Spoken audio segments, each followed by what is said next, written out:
오늘은 이제 지난주에 있었던 청문회라든지 국회 관련된 얘기들을 좀 해보려고 해요.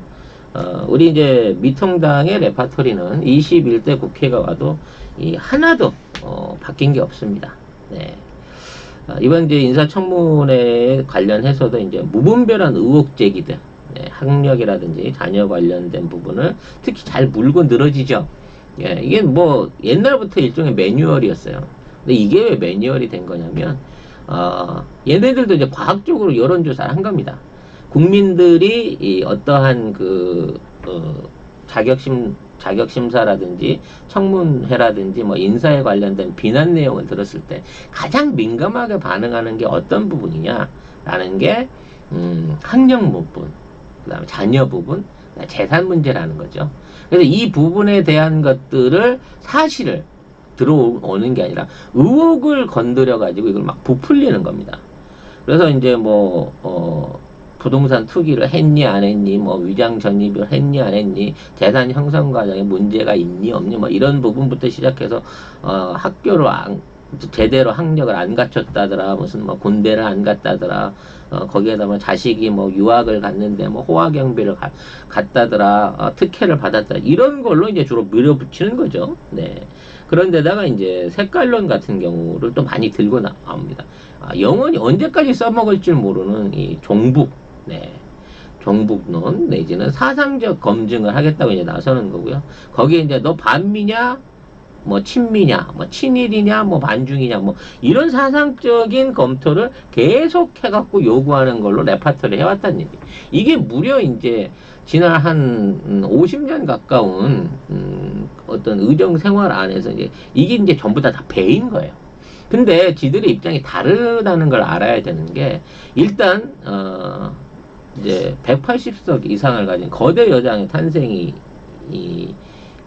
가장 큰 원인으로 나올 수 있지만, 또 하나는 이 본격적으로 시작된 미디어에 대한 개혁, 그리고 미디어에 대한 가짜 뉴스에 대한 문제 제기가 심화되면서 쉽게 말하면 가짜 뉴스나 가짜 의혹을 제기했을 때 요거를 확대시켜 가지고 국민적인 여론을 만들어주던 어떤 미디어의 역할이 지금 완전히 사라져 버렸다는 거죠.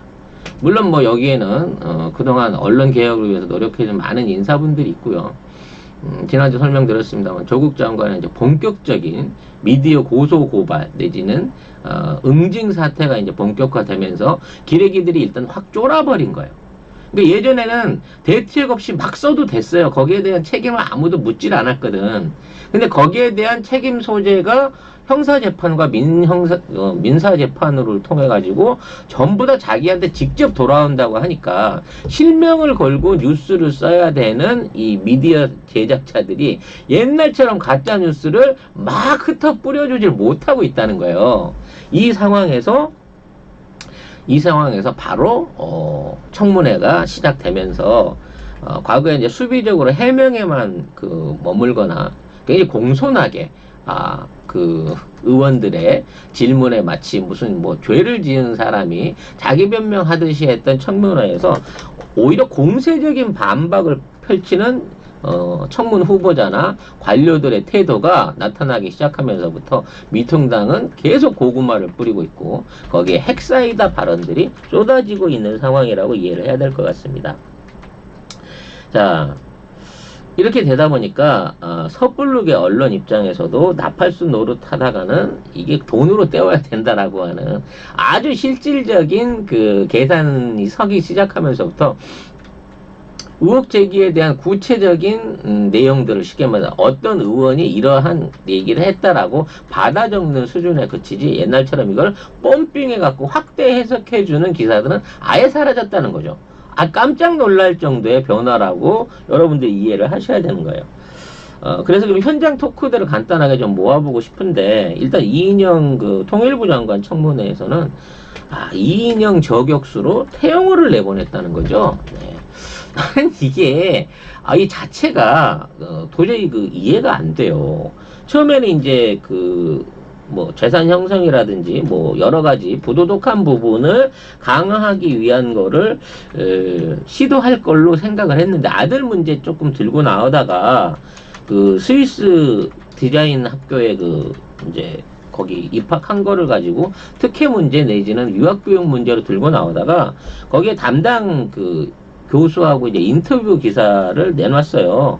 그래서 어떤 뭐 특혜나 이런 거 없다. 포트폴리오 기준으로 해서 보내는 거고, 추천서가 있든, 뭐 그 사람이 뭐 정치인이든 부모나 주변 환경이 절대 입학에 영향을 미치지 않는다. 심지어 이 학생에 대해서 부친이 정치인인지도 몰랐다. 뭐 이런 발언들 인터뷰가 나오고 나서는 이제 더 이상의 의혹 제기를 못하고 있는 상황이 된 거예요. 이렇게 되다 보니까 사상적인 문제를 이제 걸고 넘어졌는데, 그 사상적인 문제를 하려면 제대로 뭐 군대를 갔다 온 뭐 군인을 내세운다든지 어떤 뭐 이론적으로 그러니까 정치공학적으로 그동안 우리 학원 운동이라든지 이인영 장관이 이제 우리로 말하면 그쪽 얘기로 하면 뭐 주사파 출신이라고 하니까 그쪽에 대한 어떤 이론적인 뭐랄까요, 언쟁을 할 수 있는 사람을 내세워야 되는데 실제로 주체 사상 밑에서 50년을 살아온 태영호를 저격수라고 내보내버린 거예요. 그러니까 그쪽 동네에서 살다 온 사람한테 우리 동네에서 쭉 살아온 국회의원까지 하고 원내대표를 지내고 지금은 통일부 장관을 할 사람에 대해서 사상 검증을 시킨 이런 말도 안 되는 코미디를 메인 이벤트로 만들었다는 거죠. 그렇게 되다 보니까 뭐 대충 얘기가 그런 거예요. 태영아 주체 사상을 믿습니까? 라고 얘기를 한 거예요. 그러니까 대놓고 이렇게 물어본 거예요. 그 의원님도 안 믿으시지 않습니까? 그러니까 저야 안 믿지요. 저는 대한민국 만세를 10번 이상 외치면 사상 전향을 했습니다. 그런데 이인영 후보자는 사상 전향을 했는지 제가 알 수가 없네요. 그러니까 아니 우리나라는 여러 가지 학문이라든지 어떤 정치적인 견해에 대한 자유의사를 갖고 있는 나라고 내가 주체 사상을 찬양을 했거나 그쪽에서 이제 예를 들어 그쪽에 몰두해갖고 이거를 받아들였다고 한 적이 없는데 왜 나한테 대해서 사상 전향을 했는지를 물어보느냐. 북한 출신도 안 믿는데 50년 살아온 당신도 안 믿는데 이런 거를 나한테 물어본다고 하면 당신이 지금 너무 민주주의에 대한 이해력이 떨어지는 거 아니냐라고 얘기를 해버린 거예요. 그러니까 사실은 자기가 똥 묻은 개인데 어떻게 겨묻은 개를 털어보기 위해서 얘기를 꺼냈다가 본인의 출신 성분만 굉장히 의심받는 사람이 된 거죠. 태영호는 국회의원이 됐음에도 불구하고 아직도 경찰에 의해서 경호라면 경호지만 감시를 받고 있는 사람입니다.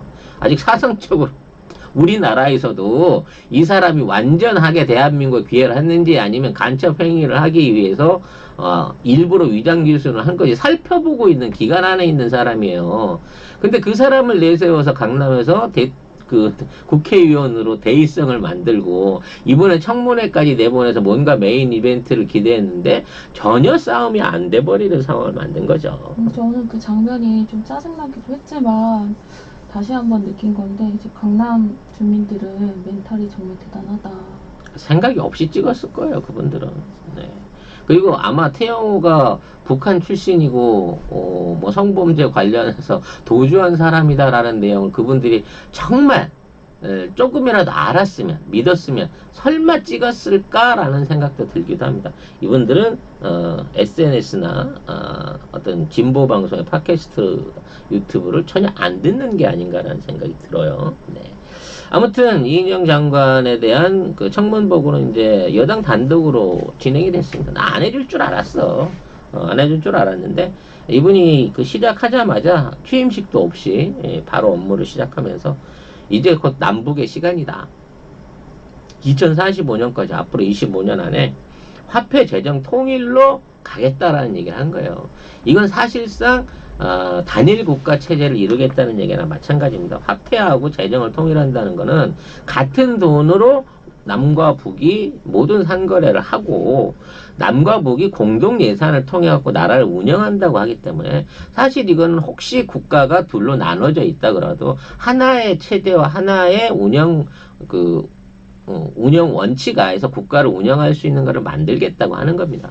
그거를 위해서 지금 대동강 맥주 백두산 물하고 우리의 쌀과 약품을 맞바꾸자, 물물 교환하자라는 얘기가 지금 나오고 있는 거고, 그와 관련해서는 지난주 설명드린 것처럼 30개 남북한 도시를 자매 결연하고 각 도시 간에 자유로운 이제 활동들, 교류 활동들을 촉진하자는 얘기가 이제 이 안에 같이 들어가 있는 거예요. 네. 뭐 조금 더 들으신 분은 기억하시겠지만, 지금에 있는 남한의 모든 지원 물자들은 북한에 넘어간다고 하면 국제규약 위반이 되기 때문에 민간 교류를 만들기 위해서는 지자체 간의 교류가 필요한 거고, 북한의 그만한 지자체 역할을 할 수 있는 기관은 그동안 북한이 꾸준히 유지해왔던, 이제 지금은 없어져 유명무실해졌지만 김정은 이전에 꾸준히 유지돼 왔던 협동농장들. 그러니까 협동농장에 꼭 농장만 있는 게 아니에요. 협동공업단지도 있고, 협동축산단지도 있고, 뭐 이런 협동농장들을, 중심으로 해서 앞으로 남북한 경제교류가 이루어진다라는 얘기를 드렸었는데요. 여기에 대한 급진전이 곧 영향으로 나타나게 될 것으로 보입니다. 박지원 청문회에는 주호영이 나섰죠. 주호영이. 네. 박지원 국가정보원 원장에 대한 저격수 역할을 주호영이 스스로 자처를 했는데요. 굉장히 위험한 내용을 이제 던졌어요. 네. 던진 내용이 뭐냐면 옛날에 김대중 정부 시절에 30억 불 합의서가 있다, 내가. 합의서가 있다라고 하면서 그거를 이제 들이댄 겁니다. 거기에 박지원의 사인이 있었죠. 그래서 그 합의서 내용을 가지고 이러이러한 이면 합의를 했다라고 했는데 절대 한 적 없다라고 했었고, 도대체 그런 문건을 어디서 구했냐라는 얘기도 다시 나오기 시작했습니다. 그래서 원본이든 사본이든 내놓고 이 기밀을 누설한 사람을 공개해라라고 하는 역공을 받고 있습니다. 이게 무슨 얘기냐면요. 청문회장은 국회 안에서 이루어지는 거기 때문에 의원 면책 특권이 가능합니다. 그렇기 때문에 그 안에서 제시됐던 자료에 대해서는 이게 이제 출처를 예를 들어 어떻게 해서 이걸 얻게 됐는지, 그 취득 과정에 대한 혹시라도 이제 불법적인 사안이 있거나 이렇게 돼버리면 그거에 대한 일종의 면책을 받을 수는 있습니다. 자, 문제는 주호영 의원이 이걸 들고 나가가지고, 이걸 이제 자기가 좀 이슈로 확대하기 위해서 일반 방송에 나가서까지 이 합의서를 흔들어 버린 거예요. 근데 저는 이 합의서를 보면서, 이게 보면 이제 두 개 합의서 안에 그러니까 남북 합의서하고 경제 협력에 대한 합의서가 있는데, 남북 합의서는 당연히 존재하는 거고요. 이 경제 협력에 대한 합의서를 별도로 작성을 했다는 거예요. 모처에서. 그러니까 이게 북한 안에서 이루어진 것도 아니고 북한 외부에서 이루어진 건데, 제3국에서 이루어진 건데, 여기에 대한 서류를 이 사람이 국가 고위층, 전직 고위층을 통해서 이걸 얻었다라고 주장을 하고 있는 겁니다. 그래서 이 안에 있는 사인이 똑같지 않느냐라고 이걸 보여줬는데요. 저는 그냥 객관적인 의심입니다. 이거 눈에 봐도 딱 티가 나는 게 뭐가 있어요. 일단 이게 중국 활자로 이거를 친 겁니다. 그러니까 우리 이 한국식 글자가 아니에요. 보시게 되면 합의서 안에 들어있는 글자가. 그래서 이제 요거를 이제 사인한 내용이 들어와 있거든요. 이 사인이 이제 박지원 당시 특사가 몰래 했다라고 주장하는 사인인 건데, 저는요, 이게 이제 2000년이면 지금부터 20년 전 사인이거든요. 근데 왜 이렇게 글자가 선명할까요? 네. 종이를 어떻게 보관하면 20년이 넘은 문서에 이 사인이 정말 어제 한 것처럼 이렇게 뚜렷하게 사인이 남을 수가 있지? 이 생각을 좀 하고 싶어요. 그러니까 이게 분명히 북한에서 인쇄된 문건이에요. 여기 보면 이제 하단으로 접혀져 있는 문건으로 보입니다. 이게 이제 흔들고 다니는 문건인데요. 사실 이게 여러분가 봐요. 이 사진에서 보시는 문건하고 비교해 보시면 요거는 이제 안 접혀져 있거든요. 요 오른쪽에 들고 있는 문건 자체가. 그리고 이 상단부가 약간 좀 흐리게 나온 게 이게 조명 탓인 건지 아니면 복사하는 과정에서 거기가 흐리게 나온 건지 거기까지는 잘 모르겠습니다만, 예, 좌측 우측 문서에 있는 사인들의 어떤 그 진한 정도, 뭐 이런 것들이 많이 차이가 나는 부분들도 좀 의심이 가고요. 그리고 이제 그 아무리 사인이지만 인쇄한 듯이 어쩜 이렇게 글씨체를 완전히 인쇄한 듯이 똑같이 그릴까 하는 부분도 좀 차이가 나요. 네. 왜냐면 그 여기 북한 측 인사의 사인은 사인 글씨체가 좀 차이가 나는데 이건 뭐 거의 베낀 듯이 똑같이 사인을 하거든요. 사인을 원래 할 때 매번 할 때마다 똑같이 하기 위해서 노력을 하서 그런 걸까요? 뭐 아무튼 뭐 이건 뭐 저 개인적인 의심입니다만, 아무튼 이걸 갖고 나가가지고 그 방송에서 이걸 흔들어 버렸다는 거죠. 자, 이렇게 흔들어 버렸기 때문에 요 내용에 대한 거는 일종의 국가기밀 누설에 대한 사안이 들어가게 됩니다. 흔히 말하면 국가보안법 위반인 거죠. 그래서 제야에 있는 시민단체 변호사가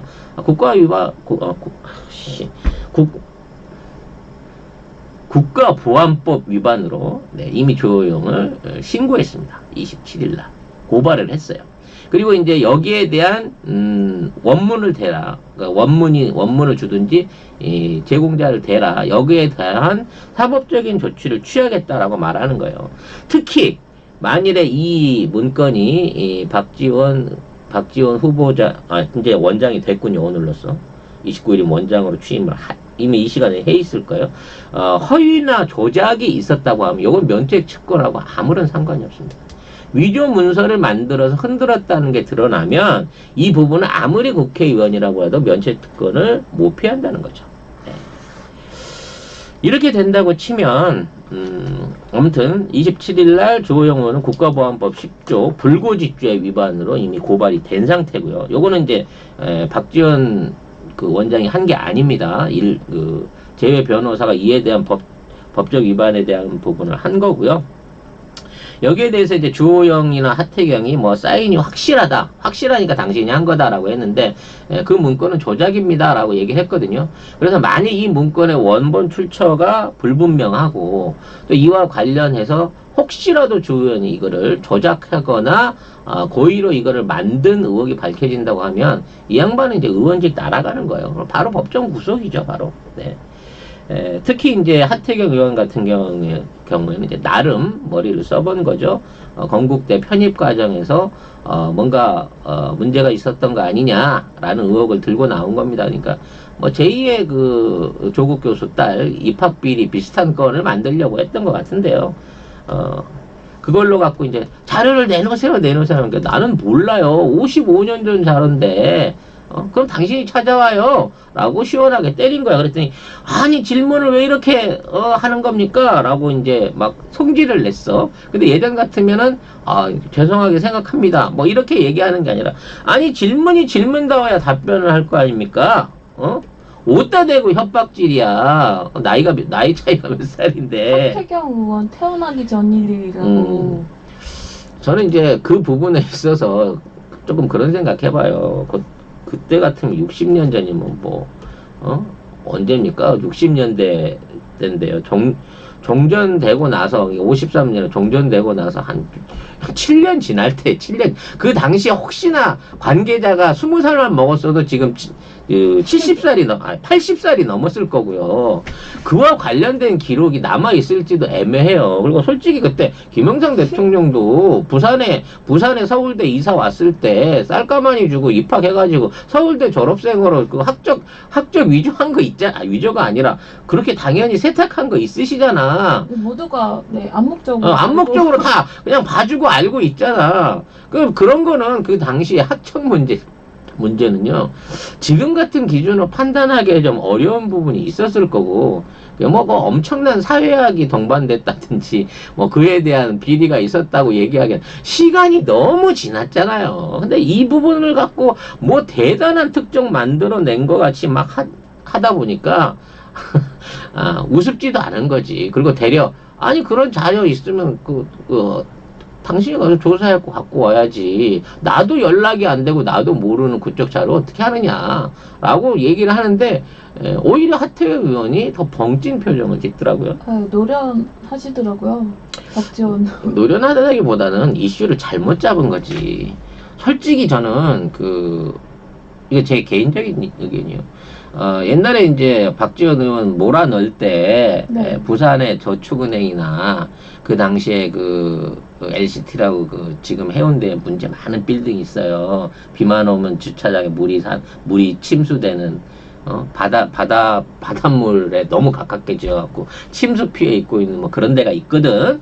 근데 그거 이제 인허가 관련해가지고 그때 엮였다고 또 한참 얘기가 나왔거든. 그래서 나는 오히려 그런 걸 들고 나올 줄 알았어. 좀 최신 거 있잖아. 근데 그 LCT는 사실상 미통당의 가장 주역들이 많아서 내 말이 그 말이야. 그거 건드리면 지네 식구들 다 휩쓸려 갈 것 같으니까 그 당시 그거와 연관된 얘기를 할 줄 알았더니 그거 딱 안 해. 그냥 기껏 들고 나온 게 55년 전 얘기를 들고 나온 거란 말이야. 그래서 이제 뭐 거기에 대해서 사상적인 문제 하면서 뭐 주적이 북한이냐 뭐 천하나 뭐 어떻게 됐냐 뭐 이런 걸로 해갖고 어떻게든 사상적인 꼬투리를 만들어 보려고 했는데 실패했거든요. 네. 그 김금엽 의원이 거기서 덕담을 하셨는데 저는 이게 이제 어떤 제대로 된 유머가 아니었나 생각을 해요. 요즘 간첩 소리 많이 들으시대요. 뭐 그렇다더라고요. 네. 간첩인 줄 알고 신고 안 하면 처벌이고 간첩 아닌 거 알면서 무고하면 처벌되는 거 아닙니까? 이렇게 얘기한 거죠. 이게 사상 검증을 터여갖고 박지원이 간첩이라고 생각했는데 그동안 내가 신고를 안 했다라고 국회의원이 생각하면 이게 처벌감인 거고요. 간첩이 아닌데 내가 이 박지원을 간첩을 만들겠다고 지금 저 국회의원이 얘기를 하고 있으면 요거는 무고죄라는 거죠. 네. 그러니까 요런 경우에는 조져야 된다고 봅니다. 실제 이제 발언이 조져야 되지 않을까요? 라고 하니까 박지원 후보자가 잘 알겠습니다라고 얘기를 했다는 거죠. 노련하다니까요. 그러니까 아무튼 너무 성의도 없고 대책도 없고 그런 유의 이제 어떤 청문회였던 거예요. 그래 놓고는 이제 결국 나중에 가서 학적 문제에 대한 추후 조사를 하겠다는 약속이 없다면 우리는 이거 비준 못하겠다. 무슨 핑계는 안 할 줄 알았잖아. 그래서 기껏 이틀 동안 우리나라의 모든 정보와 대북관계에 관련된 어떤 그 정보를 다뤄야 되는 국정원장에 대한 심의를 하면서 꺼내놓은 게 당신 간첩이야 아니야?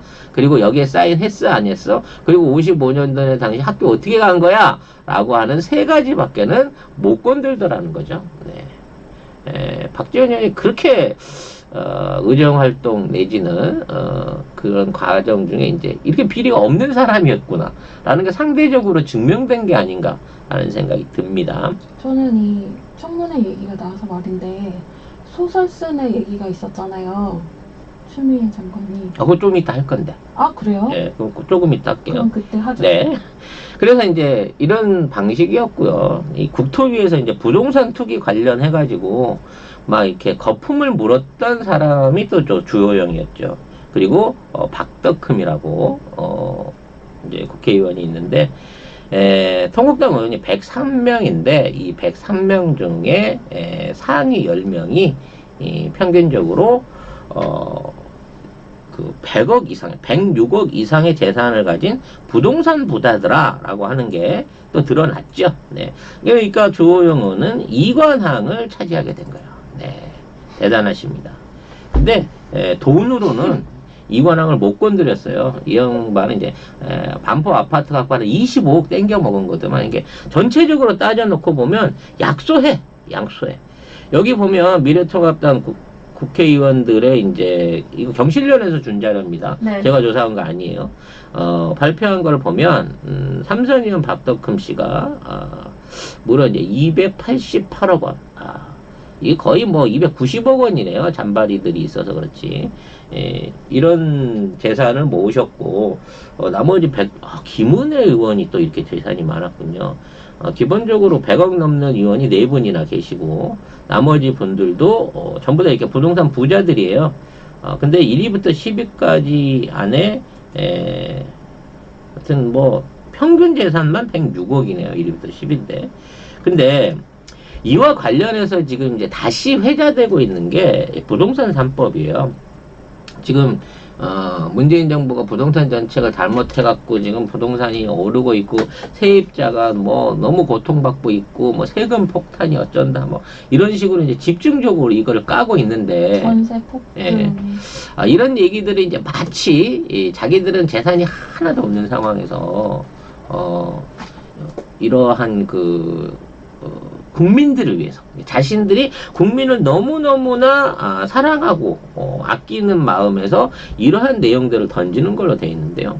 사실 2014년 12월 29일 날 그러니까 2014년이 끝내 가던 12월 29일 날 갑자기 이 당시 새누리당에서 통과를 시켰던 박근혜 정부 당시에 통과를 시켰던 부동산 3법이라고 하는 게 있습니다. 이게 이제 재건축 특혜법이거든요. 이게 뭐냐면 강남 지역을 포함해서 민간주택의 분양가 상한선을 폐지시킨 거예요. 이게 원래 이제 땅 투기를 막는다는 목적으로 우리 문민정부 지금 이 민주당 정부 시절에 만들어져 가지고 민간주택 안에서 이제 분양가를 정확하게 기억을 안 하는데 그 당시에 이제 2천만 원이 넘지 않게끔 1,000몇백만 원 수준에서 이제 묶어놨었거든요. 어느 정부요? 아니 그 당시 법률로서 그거를 이제 묶어놨었단 말이에요. 상한가를. 이거를 무너뜨리게 되면서 지금 막 3천만 원, 5천만 원짜리 분양가가 막 치솟기 시작한 거고, 자, 재건축에 의해서 초과이익 환수를 3년간 유예해준다라고 하는 법안을 만든 거예요. 이게 뭐냐면, 자기가 이제 재건축을 하잖아요. 그러면 이 헌 아파트를 지어갖고 새 아파트를 얻었는데 거기에서 너무 많이 남겨 먹으면 거기에 대한 세금을 때리겠다는 법을 유예시켜 버린 거예요. 그러니까 내가 1,000만 원짜리 보상비를 주고 1억 원짜리를 만들어서 9천만 원을 벌어 먹었으면 애초에 내가 9천만 원을 벌어 먹는다고 신고를 했어야 되고 거기에서 초과해서 수익을 얻게 되면은 이 부분에 대한 거를 토해내게끔 되는데 이거를 유예하는 법안을 만들어 버린 거예요. 그리고 원래는 이제 조합주택이라고 하는 거는 주택이 하나 있으면 각 명의별로 한 사람이 하나만 받을 수 있었다는 거야. 근데 이거를 세 채까지 나눠서 받을 수 있는 법안을 만든 거죠. 이게 딱지가 3배가 다른 거예요. 내가 집이 한 채라서 이제 재건축을 집어넣었어요. 그럼 이제 20평짜리를 집어넣었으면 뭐 24평짜리를 가게 되면 거기에 4평분의 초과 비용을 부담하고 또 뭐 18평으로 내려서 가게 되면 남는 부분을 환수 받으면 한 채를 받을 수 있는데 내가 한 채를 재건축으로 밀어 넣어놓고 이거를 3채를 요구해서 내 능력만 되면 3채를 살 수 있게끔 법안을 만든 거란 말이지. 그러니까 소민은 이게 할 수 있는 일이 아니에요. 그렇잖아요. 재건축으로 내 집 내놓은 사람이 뭔 재주로 새로 분양가가 몇 배가 3배, 4배 뛰어 올라 버린 주택을 3개씩 사겠습니까? 근데 이걸 3개까지 살 수 있는 법안을 만들었기 때문에 결국은 이게 안에 딱지를 갖고 있는 이른바 위장 전입자 내지는 딱지 주인들, 전주들이 이제 떼돈을 벌 수 있는 법안을 만든 건데 이 법안을 통해 가지고 전세가율이 주택가의 90%까지 올라가고 막 전월세가 폭등을 하고 아파트 분양가들이 3천을 넘어서 막 5천 1억에 달하는 이 상황을 만들어낸 법안이었거든요. 그 당시에 찬성표를 던진 의원이 127명이었는데 찬성표를 던진 의원 중 민주당은 한 명도 없었다는 거예요. 다 지네들끼리 모아가지고 이걸 한 거였다는 거죠. 그리고 그 안에 의원들 중에 127명의 찬성표를 던진 의원들 중에 49명이 강남 3구의 아파트를 가지고 있었고 재건축 아파트를 가지고 있었던 의원들도 21명이나 있다는 거예요. 근데 더 놀라운 사실은 이 21명의 의원들 중에 실제 그 지역이 지역구였던 강남이었던 사람은 2밖에 없다는 거야. 왜 지역 충청도에 살고 부산에 살던 의원이 강남 3구 재건축하는 아파트에 재건축 아파트를 보유하고 있냐고. 이 자체가 더 이상하지 않아요? 네. 이러한 법안들을 만들어서 뿌렸던 거란 말이에요.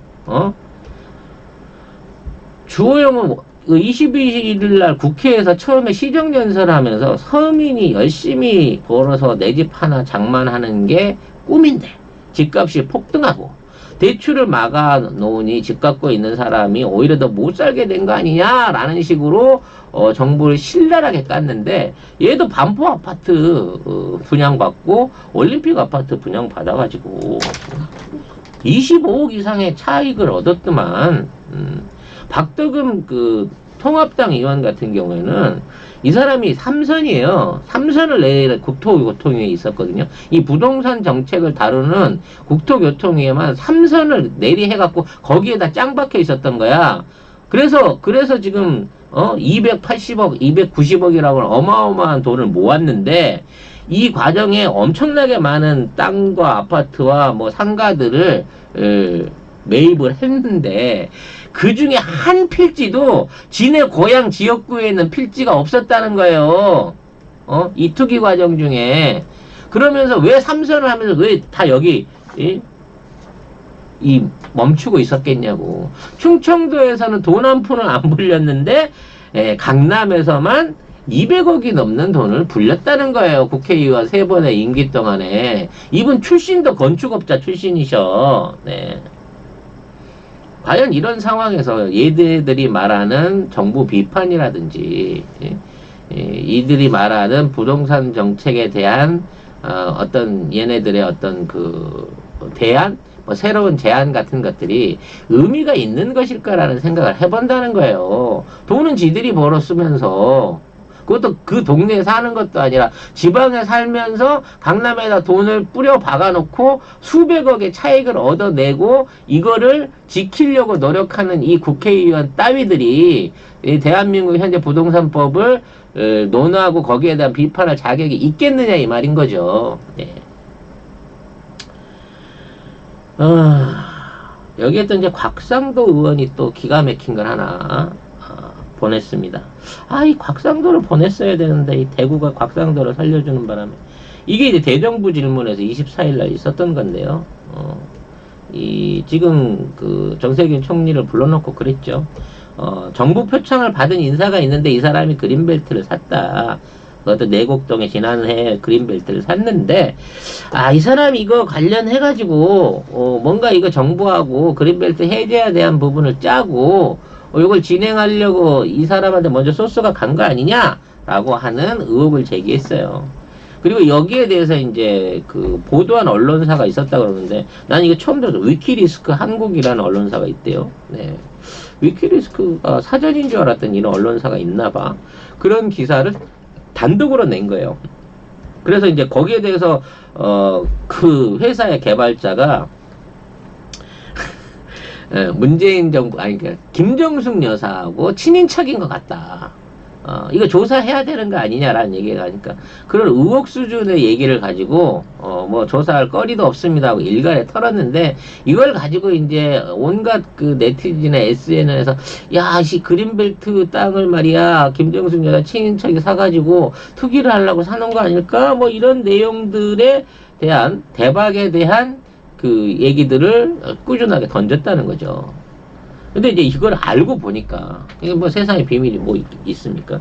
우란 개발이라는 회사가 있긴 있어요. 그리고 실제 그린벨트를 250억에 매입을 했다고 합니다. 내곡동에 있는 거.